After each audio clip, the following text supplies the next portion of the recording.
जय माँ आदिशक्ति, जय माँ जगत जननी, जय माँ जगदम्बा। आज आप सभी लोगों की सेवा में मैं भगवान दत्तात्रेय के वज्र पंजर कवच को लेकर के उपस्थित हूँ। भगवान दत्तात्रेय का यह वज्र पंजर कवच सुरक्षा प्रदान करने में बड़ा ही अद्वितीय माना गया है। औदुंबर वृक्ष के समीप इनका निवास बतलाया गया है। भगवान दत्तात्रेय के वज्र पंजर कवच को महत्वपूर्ण स्थान दिया गया है। भगवान दत्तात्रेय के इस कवच से हर कठिन कार्य को सहज सरल बना सकते हैं।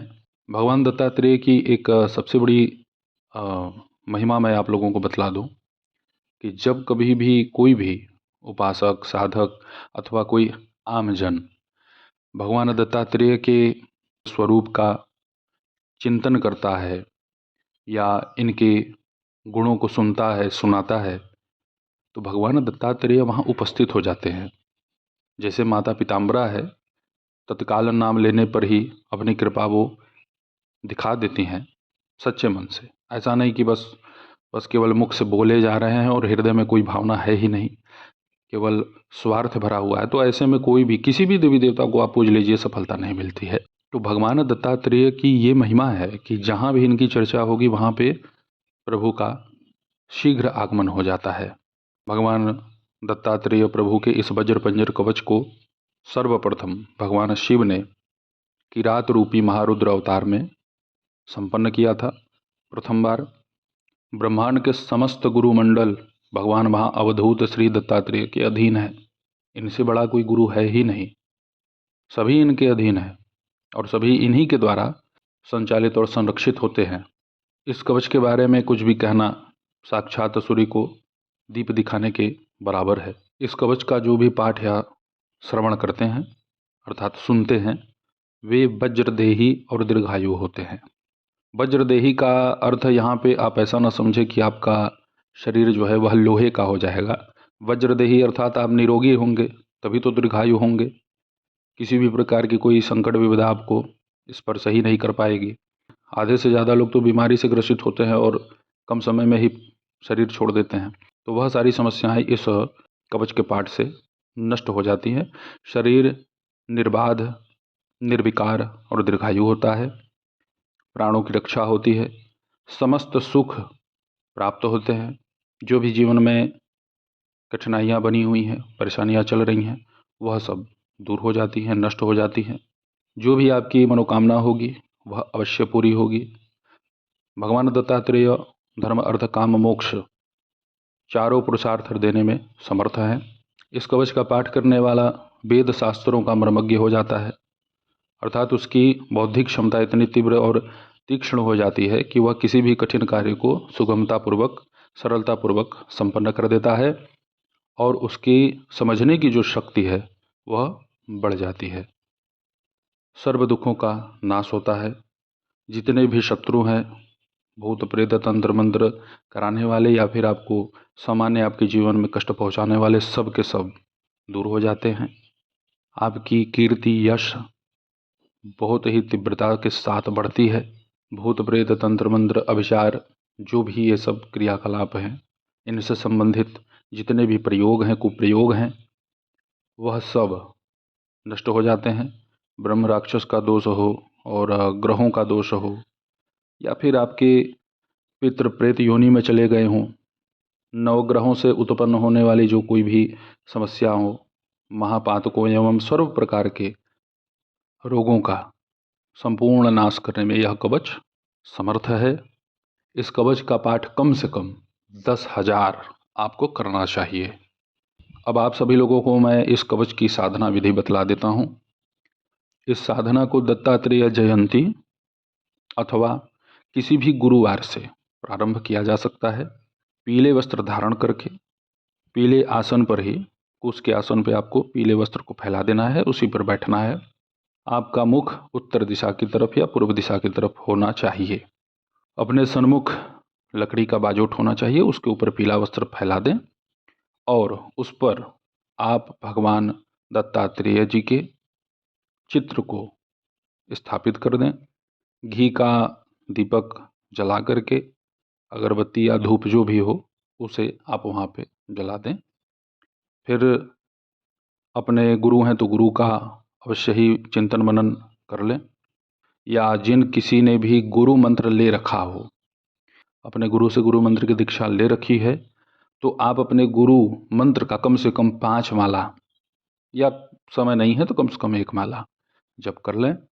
फिर उसके बाद भगवान दत्तात्रेय से ही आप अपनी याचना मनोकामना को यहाँ पे कह दें कि मैं आपके इस कवच को पाठ करने के लिए प्रभु आपकी शरणागति ले रहा हूँ।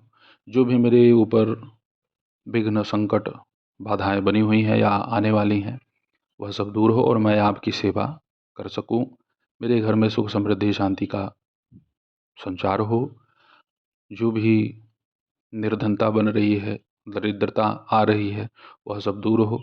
आपकी कृपा मेरे परिवार के ऊपर बने। इस भाव के साथ आप भगवान दत्तात्रेय से प्रार्थना कर लें। उसके बाद भगवान श्री गणेश का ओम गंगणपतये नमः, इस मंत्र का कम से कम 1 माला आप जप कर लें और तत्पश्चात आप इस कवच का संकल्प करें। संकल्प पूर्ण कर लेने के पश्चात आप भगवान दत्तात्रेय की इस वज्रपंजर कवच का पाठ प्रारंभ करें। सबसे पहले विनियोग होगा। विनियोग आप सुन लें। ओमस्य श्री दत्तात्रेय वज्रपंजर कवच स्तोत्र मंत्रस्य श्री किरात रूपी महारुद्र ऋषि अनुष्टुप छंदः श्री दत्तात्रेयो देवता द्राम बीजम आम शक्ति क्रौम कीलकम ओम आत्मने नमः ओम द्रींग मनसे नमः ओम आंग द्रींग श्रींग सौः ओम क्लां क्लीं क्लूं क्लैं क्लौं क्लः श्री दत्तात्रेय प्रसाद सिद्ध्यर्थे समस्त श्री गुरुमंडल प्रीति द्वारा मम संपूर्ण रक्षणार्थे स्वीकृतेन आत्ममंत्र यंत्र तंत्र रक्षणार्थे विनियोगः। इस विनियोग में आप अपनी मनोकामना को भी बोल सकते हैं।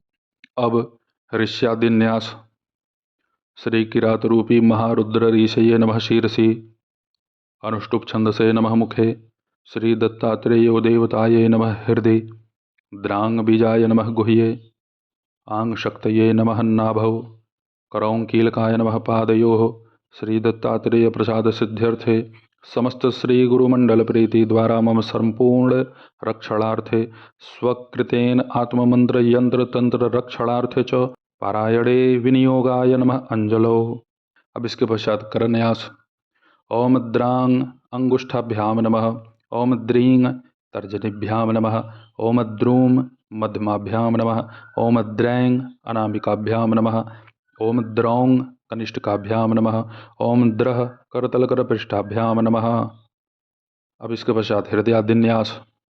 ओम द्रांग हृदयाय नमः ओम द्रींग शीर्षे स्वाहा ओम द्रों शिखाय वसट ओम द्रैं कवचाय हुम ओम द्रौं नेत्रत्रयाय वौषट ओम द्रह अस्त्राय फट। इसमें द्राम और द्रांग दोनों का उच्चारण होता है। आप जो भी उच्चारण करना चाहें आप कर सकते हैं। आप द्रांग भी बोल सकते हैं, द्राम भी बोल सकते हैं। ऐसा नहीं कि आप द्राम भी बोलें और द्रांग भी बोलें, इन दोनों में से किसी एक को ही बोलिएगा। मूल कवच पाठ प्रारंभ।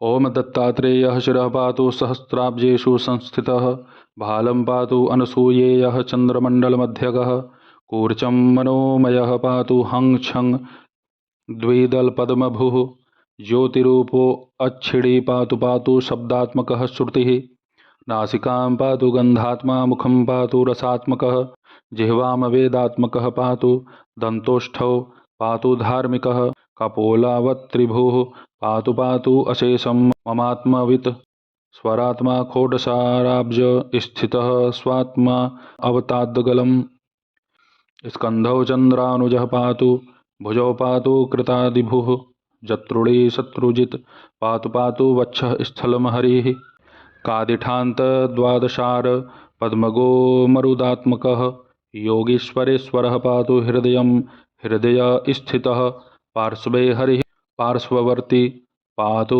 पार्श्व स्थितः स्मृतः हठयोगादि योगज्ञः कुक्षी पातु कृपानिधिः डकारादि फकारांत दशार सरसीरुहे नाभि स्थले वर्तमानो नाभिं वहनयात्मको अवतु वहनी तत्वमयो योगी रक्षतान्न मणिपूरकं कटिम कटिस्थ ब्रह्मांड वासुदेवात्मको अवतु बकारादि लकारांत षट्पत्रांबुज बोधकः जलतत्त्वमयो योगी स्वाधिष्ठानं ममावतु सिद्धासनसमासीन उरु सिद्धेश्वरोऽवतु वादिशान्तचतुष्पत्र सरोरुह निबोधकः मूलाधारं महीरूपो रक्षताद्वीर्यनिग्रही पृष्ठं च सर्वतः पातु जानुन्यस्तकराम्बुजः जङ्घे पातु अवधूतेन्द्रः पात्वङ्घ्रे तीर्थपावनः सर्वाङ्गं पातु सर्वात्मा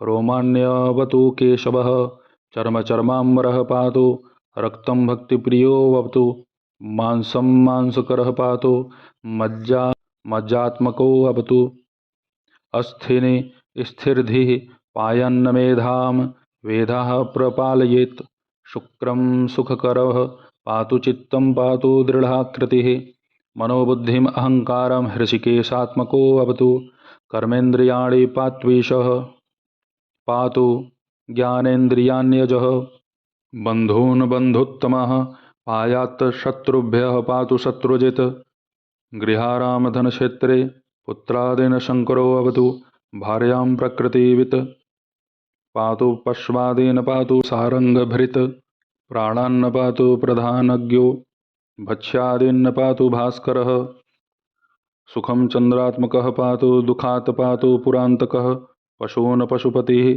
पातु भूतिं भूतेश्वरो मम प्राच्यां विषहर पातु पातु आग्नेयायां मखात्मकः याम्यां धर्मात्मकः पातु नैऋत्यां सर्ववैरिहृत् वराहः पातु वारुण्यां वायव्यां प्राणदो अवतु कौबेर्यां धनदः पातु पातु ईशान्यां महागुरुः ऊर्ध्वं पातु महासिद्धः पातु अधस्तात् जटाधरः रक्षाहीनं तु यत् स्थानं रक्षतु आदिमुनीश्वरः।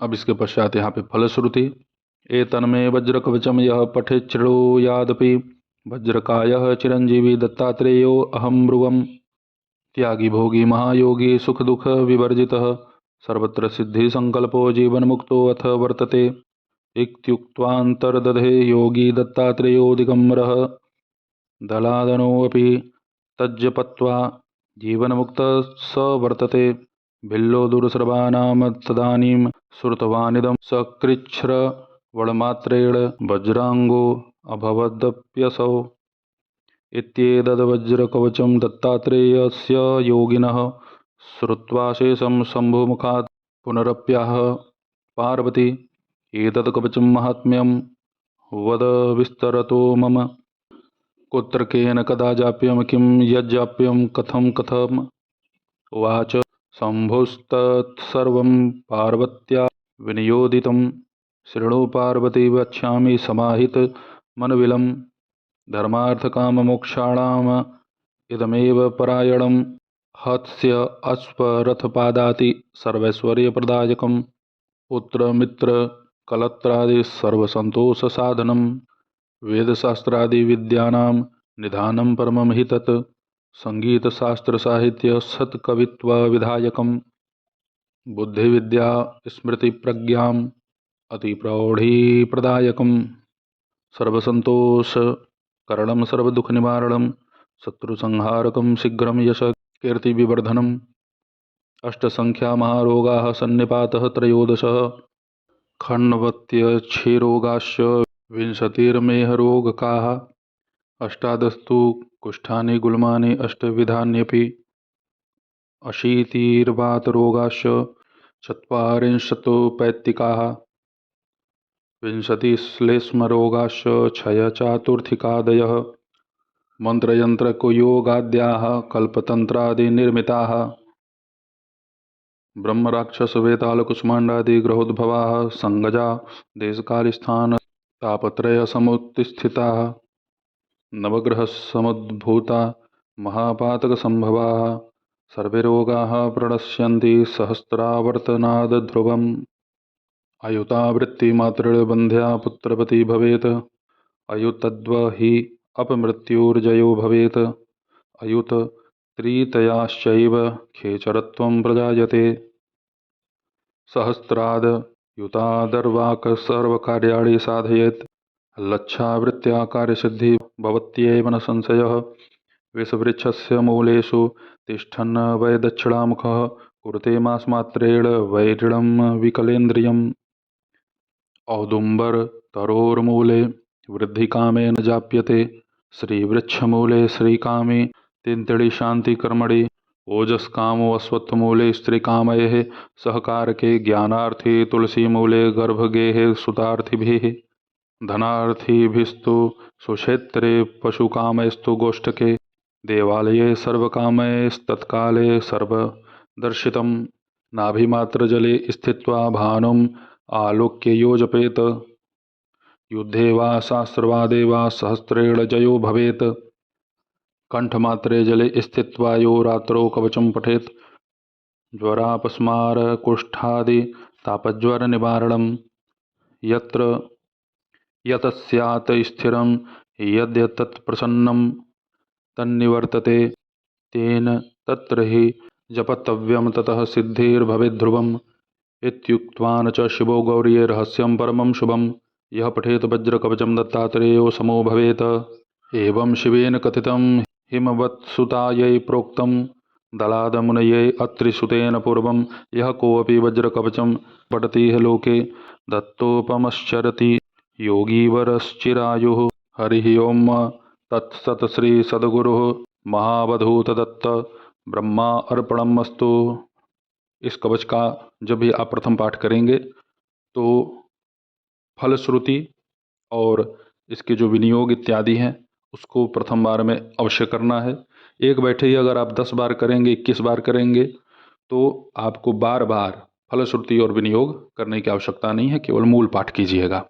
जब भगवान दत्तात्रेय की इस कवच का आप 1000 पाठ कर लें तो इस कवच के 1000 पाठ पूर्ण होने के बाद आप इसका दशांश हवन कर दें। गूलर की लकड़ी पर आपको हवन करना है। 20 ग्राम गुड़ मिला लें, 10 ग्राम घी, 100 ग्राम काली तिल और 100 ग्राम गुगुल, इसको आपस में मिला करके आप आहुति प्रदान करें।